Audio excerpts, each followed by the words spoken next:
We were going to save the welcomes and the introduction till later, but actually there's loads of you here, so I think we should. So it's not just me who needs to welcome you. This is genuinely a kind of collaborative event. You know, Colin's already, shown us and told us a little bit about the history of his presentation and the history of Kaiser. And this is an event that we actually thought up over wontons a little while ago. Really adding the work of literature to the work. And gender classes. Sorry? And bears and gender classes. Yeah, that's true. Adding the work of literature to the work of Calypso in trying to show that Caribbean culture certainly faces a lot of problems in terms of rights, in terms of inclusion, in terms of freedoms and entitlements and citizenship, but also within expressive cultural forms, within Calypso, certainly within my experience reading Caribbean literature for the last 25 years, it also seems to me that writers have already captured, a whole diversity of people's lives, a whole diversity, all kinds of people, all kinds of straight people, all kinds of not straight people, all kinds of people. And often what's so important about that is they're unremarkably described. They're just part of the social fabric of Caribbean. And I think that's something that often, certainly in my perception as someone who lives in the UK, all the reporting is globally, on the other side, as if, Calypso could never just record lives, and just be part of the process of a population and kind of recording everything that happens in a way as life unfolds, living and loving. And it seems to be really important that those of us who work on expressive culture can bring that forward, can show that there is this whole kind of body of work that gives visibility, affirmation, life to a whole range of subjects. So this evening really is about trying to do that. So we're very, very lucky to be able to collaborate. So as I said, it's a collaboration with Kaiser. It's also a collaboration with the IRN and with the Institute for Gender and Development Studies, and both of those will come up and welcome you in a minute. For myself, I'm very lucky to have been awarded funding to be able to do this event, so I have to say a big thank you to the Arts and Humanities Research Council of the UK, who've given us the money to hold the event tonight and the events tomorrow. To my university, the University of Reading, who are processing all the paperwork, and let me tell you, that's a big contribution.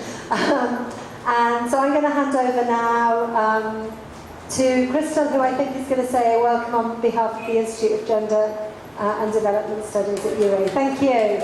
Everybody, good evening. I have notes because it's not my welcome, but on behalf of myself, I welcome you. Now I'm going to welcome you on behalf of the IGDS. Dr. Gabby Hussain unfortunately could not make it here today because she's covering the election in Chaguanas West. And she's very, very sorry. She sends her apologies that she could not be here in person, but she has sent the next best thing. So the Institute for Gender and Development Studies is invested in transforming gender relations, promoting sexual rights, and working with partners in the LGBT community, in the women's community, and in the men's community as we promote greater public deliberation on the diversity of genders and of sexualities in our lives in Trinidad and Tobago. We are happy to be part of this collaboration with the University of Reading and with the course on critical sexualities with Professor Alison Donnell of the University of Reading, Dr. Angelique Nixon from Susquehanna University in Pennsylvania, and Dr. Rosamond King of Brooklyn College, Mr. Vidya Kisoon and Caribbean International Resource Network, and lots of hands, Colin Robinson with KAISO, and our friends at Bohemia, who have all partnered to bring to you today and tomorrow's events. These events are part of a month-long activity bringing together academics, activists, and public awareness of gender and sexuality issues and getting people to participate in a healthy and progressive dialogue where we share our ideas and learn from each other. The IGDS is a research, teaching and outreach institute, for those of you who don't already know that. Those who want more information can go to the website or to the YouTube or Facebook pages. Yes, we try to keep up with the technology. And we do research into sexualities, teach on sexualities, and this course and these events tonight are part of this outreach. So on behalf of Gabby Hussain, who again sends her apologies, I would like to welcome you all. Please enjoy the night proceedings and feel free to mingle, share your own ideas, partake of the snacks, speak with the distinguished guests we have here, come up and say something. If you have brought with you a poem or a song or something you would like to share, feel free and enjoy. On behalf of the International Resource Network, the Caribbean region, my colleagues Dr. Rosamund King, Dr. Angelique Nixon, and Colin Robinson, who are the board members, we'd like to thank IGDS for hosting the Critical Sexuality Studies course, which is a course that has been 2 years in planning. And then thank Alison and Kaiso for helping to arrange these series of community events. The International Resource Network was a project out of the Center for Lesbian and Gay Studies out of the City University of New York. And it's basically a network of academics, activists, and scholars who work on sexuality issues. And the Caribbean region has established itself doing several projects. In addition to the course, we've got Theorizing Homophobias in the Caribbean Collection. We have the Digital Library, the Digital Library of the Caribbean Collections for the Caribbean IRN, the Gay Freedom Movement of Jamaica, and soon to be launched 2 other collections. So there's a lot of work, a lot of it is digital. So we're also, like IGDS, on Facebook. Look for us on Facebook. And talk to us afterwards if you want to be a part of the Caribbean IRN and the work that we're doing. I am from Guyana. I live in Guyana. I work from Guyana. This is all part of the 21st century of technology. And I'm very glad to be here.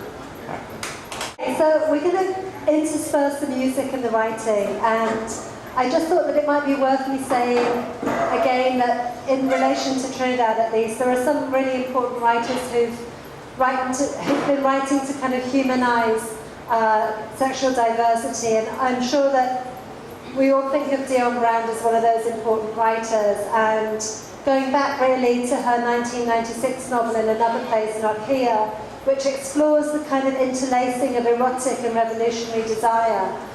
And then Lauren Scott's wonderful El Red Sin, which was published in 1998, which I think was an incredibly bold and kind of breakthrough representation of a kind of homoerotics, rather than representing the kind of problems, actually the pleasure, the intimacy of that relationship. But it also narrates the necessity of leaving Trinidad for survival. Whereas now, in 2009, Anton Nimblich's short story collection, Sections of an Orange, which our Rosamund King, who's here tonight, has argued is the first work of literature to portray Trinidadian men who both love other men and are not psychologically conflicted or destroyed by their sexuality.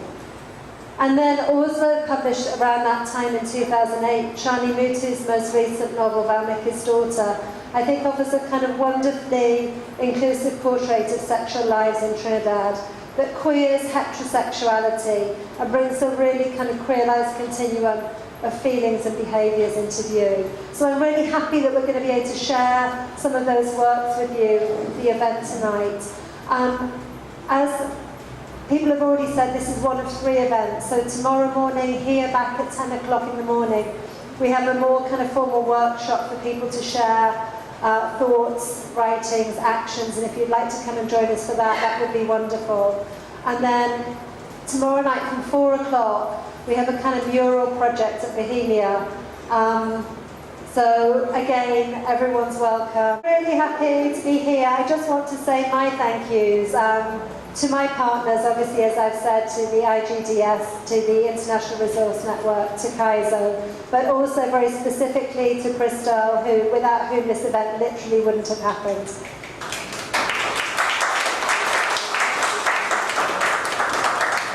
To Catherine, whose attention to detail is magnificent, if slightly terrifying.